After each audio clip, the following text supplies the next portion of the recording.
Hey, let's finish up strong. We got 3 more slides to go in part 2 of our day 5 lecture. And then that's it for the 1950s. That's all she wrote. All right. And so what we're jumping into now is we just finished part 1 talking about desegregation of the armed forces. We're going to talk about groups that are going to help fight for integration and desegregation. All right. Desegregation and integration are one and the same thing.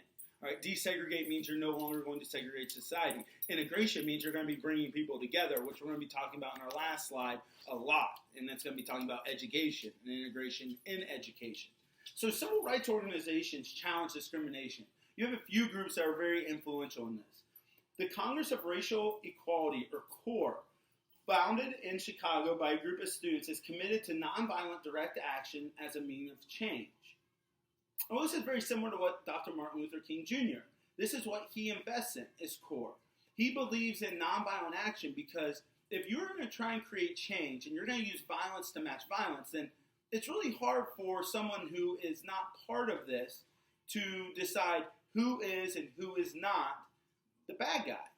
Well, if you are nonviolent and you're going to sit there at a boycott in, say, a restaurant, and you're going to allow someone else to scream racial slurs at you, beat you, do things to you that are inhumane, well, it's very easy to see who the aggressor and who's in the wrong, right? The people that are doing the action. The people that are just sitting there, non-violently protesting, well within their constitutional rights, people are going to start feeling bad for and start to say, well, that's not right.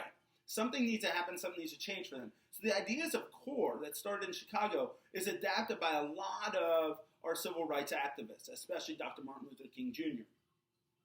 CORE assisted in the desegregation of many public facilities in the North, whether that's restaurants, schools, all right, busing, transportation, anything. They're going to fight for integration because if it's happening in the North, which is supposed to be a progressive society that fought in the Civil War to free slaves, then people are going to think it's acceptable in the South and in the West and in the East. So if they can get rid of all of this in the North, it's going to be a lot easier to fight because it's just going to be a Southern problem then.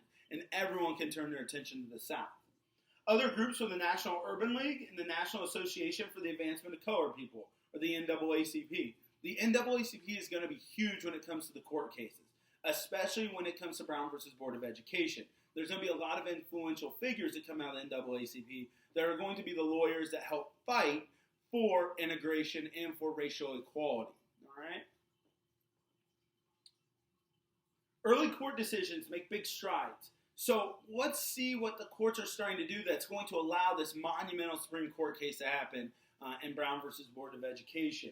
The Supreme Court began to strike down Jim Crow laws. That's huge. So again, remember we saw the crack with the Executive Order 9981, right? And now we're seeing that crack start to splinter because other courts are starting to go off of what the president's doing with the armed forces and they're starting to enforce integration in different areas. Such as the University of Maryland had to admit an African-American student because they met the qualification. And as a federally funded university, so they're getting money as a public education from the federal government and from the state government, well, the state of Maryland said, hey, we believe in integration. This isn't the South, all right? We fought for the North during the Civil War, so we're not going to give you any funding, University of Maryland, unless you open up your enrollment to minority students. White primaries, as we talked about last video lecture, were unconstitutional and barred segregation on interstate transport. So you couldn't tell someone if they got on a bus in New York that if they started to travel south and got into Tennessee, Mississippi, wherever, maybe they're heading towards Texas, that all of a sudden because they're in a southern state that believes in segregation, they have to get off the bus or they have to move a seat. No. If you are traveling throughout the United States, there is no such thing as segregation. All right? Everything's integrated because states are connected, so all states have different laws. So guess what? If that's the case, you have to follow the federal law. And the federal law says no segregation on interstate transport. And so again, another crack is coming off of that. The courts ruled that states cannot enforce restricted covenants. So again, we talked about selling or renting your home to minority groups. The restricted covenant said, can't do that because of your white neighbors. Well, all of a sudden the courts are saying, hey, states can't enforce that. You can sell your house to whoever you want. You know, imagine if I put my house up for sale today, Delaware can't come in and say, well, Mr. Montgomery, you can only sell your house to X, Y, and Z. No, I can sell my house to whoever I want, whoever brings the money, whoever has the most cash. And that is actually helping and taking the pressure off a lot of people in the South. Because remember, what we talked about during Reconstruction was not every Southerner was a racist, right? It's a very small percentage. So imagine you live in a neighborhood of 10 people. Well, there may only be 2 or 3 people in that neighborhood that actually believe in restrictive covenant. But because of the peer pressure, you are forced to follow those rules, okay? And the thing is, the other 7 people are willing to sell their home to whoever they want, and they really don't care. But because of the pressure and what may happen to them as a person, they are forced to abide by those laws. And so now the government says, hey, you can't do that. That's very beneficial to American society. All right, last slide. It's going to be a good one. And this is a huge one. All right? A landmark ruling, Brown versus Board of Education. All right? Now, it says Board of Education, but it's really the Board of Education of a lot of states. In actuality, it's the Board of Education in Topeka, Kansas. But that was just because one state is the one that ended up taking all the other court cases to the Supreme Court. So 12 parents' efforts to desegregate city schools, all right, all amassed in this one Supreme Court decision. So you're taking 12 different cases throughout the United States, putting them as one, going together as a unified group to the Supreme Court, because all 12 court cases are fighting the same issue, segregation, all right? Brown versus Board of Education was actually a set of cases from Kansas, South Carolina, Virginia, Delaware, and Washington, D.C. But Kansas is the one that it really gets its attention. The NAACP's lead attorney is Thurgood Marshall. Remember, I told you they'd have a big role in this. Thurgood Marshall, you guys may have heard of him.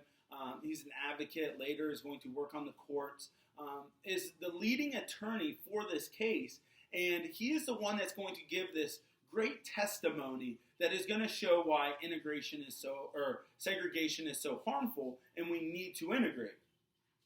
The most famous piece of evidence in this court case is the doll test.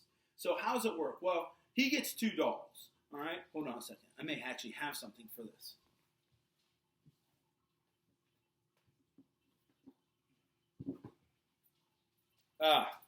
Having a daughter helps out, all right, and kids. So he has 2 dolls, all right?